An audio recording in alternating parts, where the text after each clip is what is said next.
Update. Am I the a-hole for sleeping top naked in my bedroom?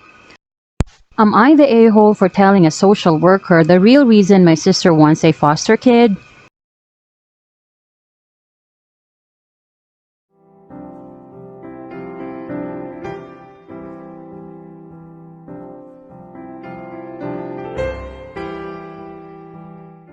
Update. Am I the a-hole for sleeping top naked in my bedroom? Hi everyone, I wanted to give an update on the situation since a lot of people were really concerned for me. After the whole debacle, I did purchase a wedge for under my door from Walmart. It worked, and I didn't even have any more issues with waking up to people in my face. I used the excuse that it was to keep our cat from opening my door at night, and my mom seemed fine with that. While E was here and even after he was gone, my mom seemed detached and sort of out of it. I asked if everything was okay and she said she needed to sort out some feelings first, but she promised we'd talk when she was better. I said okay and left it at that. Couple days later, E came back for another weekend stay. The day after he came, they had an at-home date night with drinks and fancy takeout. And that night I woke up to my door being messed with. I call out to see if it's my mom and got no response. I pulled on a t-shirt and shorts and pulled the door wedge out to check, and E is standing at my door. He was drunk, and I was a bit panicked because I thought something had happened to my mom and he needed help, but he just stood there for a few seconds without saying anything. He didn't seem to be sleepwalking or in peril, so I said, "I'm uncomfortable, I'm closing my door." Before I could close the door all the way, my mom flew out her room, saw him and started cussing and screaming and telling him he needed to leave. They argued back and forth for a while, but eventually she got him out of the door. After calming her down, I took her to her room and we had a talk. It turns out, the day she had came into my room, she had been on his phone and saw he was talking to his brother-in-law about me in very disgusting ways, talking about how I was growing up to be very shapely and mature, and that he couldn't wait until I moved out so he could dump my mother for me. He said far more explicit things that were all extremely worrying, especially since we've known him since I was 11. My mom had came to tell me to be careful around him while she thought of a way to break it off safely, but when she saw my state, she had some misplaced anger. He's out of our lives now, thankfully. Well, you're not wrong to want to sleep in the nude to be comfortable, but unfortunately they have both shown that they have no problem coming into your room at a few seconds' notice. Your mother's boyfriend was definitely out of line, and he sounds like he was having a perv. While you're living there, you might need to wear pajamas and swelter unfortunately. You didn't do anything wrong, and not wearing pajamas isn't trashy at all, it's miserable when it's so hot you can't sleep. But your mother doesn't trust your boyfriend, and from here I don't trust him much either. I'm sorry she won't let you lock your door, I think that's ridiculous. And I think the way she stared at you till you woke up and then screamed at you is awful. Waking up to find she was staring at you must have been very unnerving.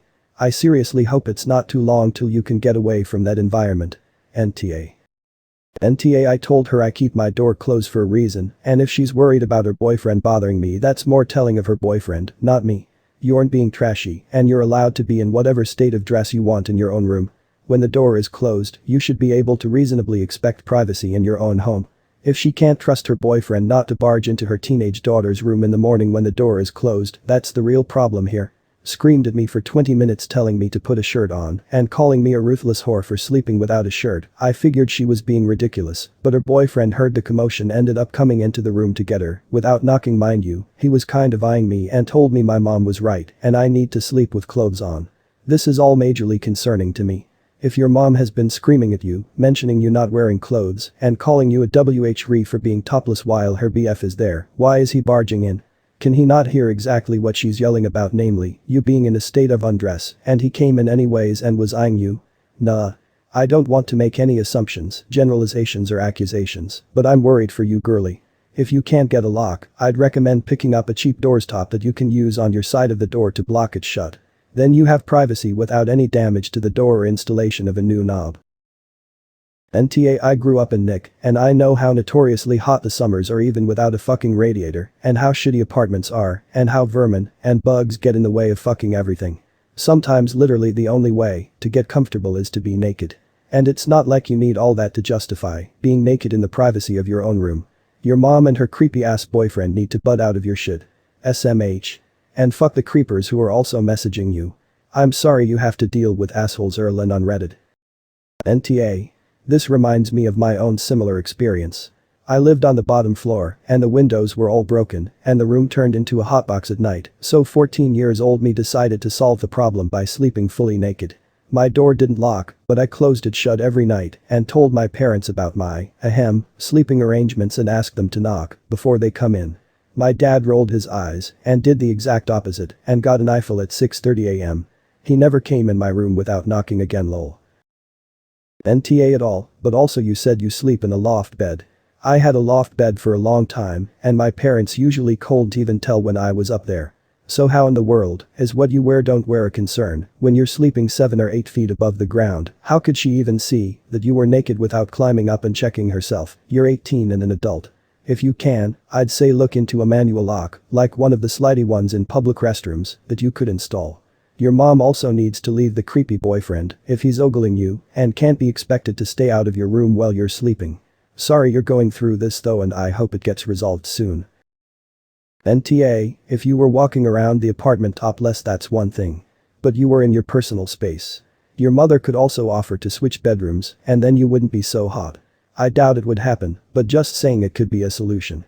Another solution would be for her to date a guy who isn't a creep and checking out his girlfriend's daughter.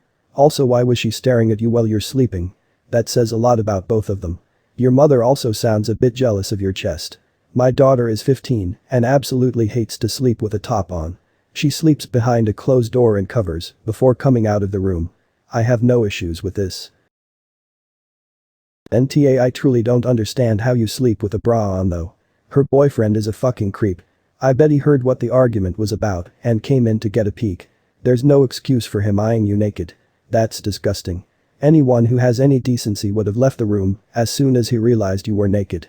And there's no reason for him to go in the room in the first place. If you and your mom were having a disagreement, it's not his place to interject. What a creep. Get a couple rubber door stoppers to keep the door closed. Maybe invest in a standing fan. I wouldn't be surprised if he starts trying to pop into your bedroom now. NTA, but get some fly screen stuff for your window so you can open it. Also, get one of those little flip over or bolt style locks that can be installed easily and used to keep the door closed when someone is in the room. Returning the window and door to original condition would be fairly easy if your landlord insists on that when you leave. Your mom and her boyfriend are TAs. You are not responsible for their insecurities or lack of self-control, and in no way do they respect you or your privacy in this case. The size of your breasts is irrelevant. You are 18. Why are these people just walking into your room as if you were 18 months old instead of years? Sleep however you like and watch out for the boyfriend. NTA, and your mother's behavior is bullshit. My wife and I live with my folks, financial reasons, and if my dad has to come down to the basement to talk to me or her, he knocks on the door and then stands outside and waits until we either yell for him to come in or we actually open the door. Like most people, my folks understand that my wife and I have a basic right to privacy, even in their house. The fact that your mother doesn't understand this is her problem, not yours. As others have said, I would advise investing in a door's top or some other method of securing your door that can't just be easily brute forced. I'd stay away from hook and eye latches, as they are easy to just rip out of the doorframe and ultimately just get the hell out of there. I'm sorry you have to deal with this. I'd suggest a long conversation with your mother, but just from your description, and please correct me if I'm wrong, but it doesn't sound like she's going to be terribly receptive to it and things might not change at all. Just move out. Your mother is obviously not a kind person and has control issues. She had no right to behave that way. She's no better than a child. You should move out and cut contact with her unless she apologizes for her behavior. You should be able to feel comfortable in your own room and feel safe. Her boyfriend has no right to even enter your room. He seems like a pathetic pervert. Seems like your mother chose her boyfriend over you, so don't feel bad for whatever you choose to do. Am I the a-hole for telling a social worker the real reason my sister wants a foster kid? So this is a throwaway account. While my sister doesn't use Reddit, we have mutual friends who do. I'm a 28 female and I have a sister 36 female. For the sake of the story, I'll just call Jane. Jane is married to Bob and they have 2 kids, boy and a girl. My niece and nephew are wonderful kids and no trouble at all. They fight as siblings do, but nothing big. I love them. Now, for about 2 years, I did live with my sister. It was a miserable time that I really affected our relationship. She saw me as free labor, money, and babysitting. Even when I managed to get a small part-time job, she demanded I hand over nearly half my pay or get out. It was hell as she took completely advantage of me. I moved out as soon as I could and we have little contact outside of family gatherings. Now after I moved out, she started complaining how she has no help with the kids and never gets a break. I babysit sometimes, but I have made it clear just cause I'm off work doesn't mean I want an 8-hour day with my niece and nephew. Anyway, she started talking about how she wanted to foster a kid. Not a kid, but a teenager. I pressed her for more info on this. She wants to adopt a teenager so she has a live-in babysitter for her kids. This is her logic. I want a kid around 16 or 17, someone who may have been in the system for a while. They can share a room with your nephew. She only has a 3-bedroom house, or sleep in the garage. They can help me with housework, chores, cook, and help me with my business. She bakes and sells cookies. Also babysit the kids so me and Bob can go out sometimes or have some alone time. They'll be so grateful for a home and won't complain. I won't have to pay them all, and then when they turn 18, I can just sign up for another foster kid. A teenager will be so much easier than a little kid. They will be grateful just to have a roof, food, siblings if they have been separated from their real ones and clothes. I was horrified, told her it was a horrible idea. She didn't listen to me. She went on with it anyway. About a month ago, a social worker showed up at my apartment to ask me some questions about my sister. She had put me down as a character witness or something like that. I immediately told the social worker why my sister really wanted to foster a kid and how she treated me when I lived with her. The lady thanked me. My sister called crying, saying that she wouldn't be considered for any adoptions or fosters. The social worker told her that they felt her home and her weren't a good fit. She asked if I said anything and I told the truth. She went off on me, hung up, and we haven't spoken since. She has sent some angry texts. A couple family members are on her side. They think foster kids are fucking dogs or something and would be so happy just to have a roof and would gladly do all the housework. So am I the a-hole here? NTA. What you did was the only ethical option. Not only is this treating another human being like a literal house slave and a disposable one at that, but older fosters tend to have been through a horrifying amount of abuse. That means they often need a lot of help themselves. Honestly, the plan to have him live in the same room as the younger children is generally not allowed for that exact reason. It's incredibly common for sexually abused children to repeat the behavior to other children because they don't know better, and it's been normalized, and I'm guessing the garage plan wasn't even mentioned to the social worker because that is right out. Older foster children are generally harder to place exactly because they generally need so much work, but all your sister sees is free labor. Unless she somehow lucks out with actual Cinderella, her flippant plan is not only cruel, but exposing her own children to potential physical and sexual abuse, drugs, whatever horrible things the foster child had to do to survive. Also, I'd extremely not trust any family member that is on her side. You shouldn't be celebrated by adopting a child for your own gain. This is just a genteel version of Victorian men scooping up orphans and forcing them to work as chimney sweeps and coal miners, then discarding them when they get too big to do the work. NTA. Not only did you do the right thing for any foster kids who might have ended up in that situation, you actually also did the right thing for your sis and nibblings.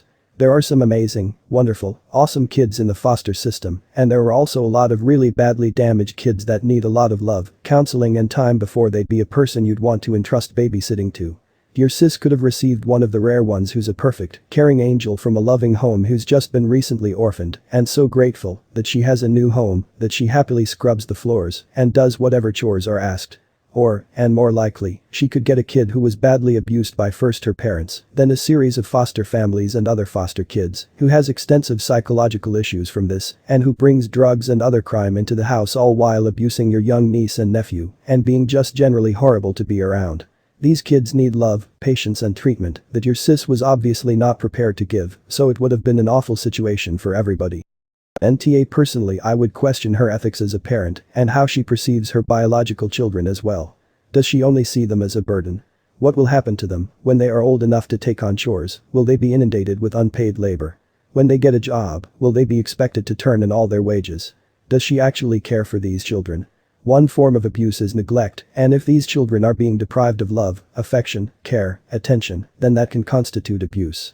I would be very wary, given her attitude towards other children and her remarks around her own, but if social services need to be made aware of her treatment of her own children as well, then it should be done, for the sake of the children. NTA I was in foster care for 7 years, removed due to severe abuse. Unfortunately, the amount of times I was treated lesser than, abused, manipulated, used as free labor and used as a scapegoat in foster care is far too much to count. Foster youth are in care because their home life was abusive and they are placed in to hopefully not be placed in a home that further abuses them. A foster child is lucky if a social worker, lawyer, judge, therapist or foster family listens to what they need versus what they think they need. They've been through enough, they don't need more shit. You saved a child from horrible abuse. Fuck what your family thinks. They don't know what it's like and tell them that foster youth aren't dogs. If anyone is a horrible animal, it's those who sided with your sister. She and Bob had children, now they need to own up to the responsibility rather than have a child slave. Because that's what a 16 to 17-year-old is. A child. How they treated you was with a notion of family. I can only imagine what they'd treat free labor of a child like that they aren't related to. Thank you for speaking up. We need more people like you. And if you ever want someone to talk to them about what they're backward thinking of foster youth, hit me up. I'd gladly set them. NTA a kid that's been trapped in the system a long time isn't going to give a fuck about having a roof over their head if their new mother expects them to be their slave and not a member of the family. FFS, especially when they catch on quick that once they're 18 they'll be kicked out and on the streets also. Does she really expect a teenager is going to be happy about sharing a room with a little all while being treated like a dog? She's not going to let that kid have any type of life besides school, watching her kids and doing chores. Also chances are he or she is also going to get a job because we all know that check she gets each month is going in her pocket to be spent for when her and her husband go out, since they have a babysitter now. Good on you op. She 100% should not be fostering any children, ever. Her morals are all sorts of fucked up. Especially the way she treated you, it's 100% understandable for her to expect you to watch the kids every now and then and help out with the chores if you're living in her house for free. But she 100% realized when you got a job that you'd be able to move out soon and she'd lose her help, so she took half your money, then still expected you to do everything you were doing before. She sounds like an absolutely vile woman who doesn't appreciate anyone.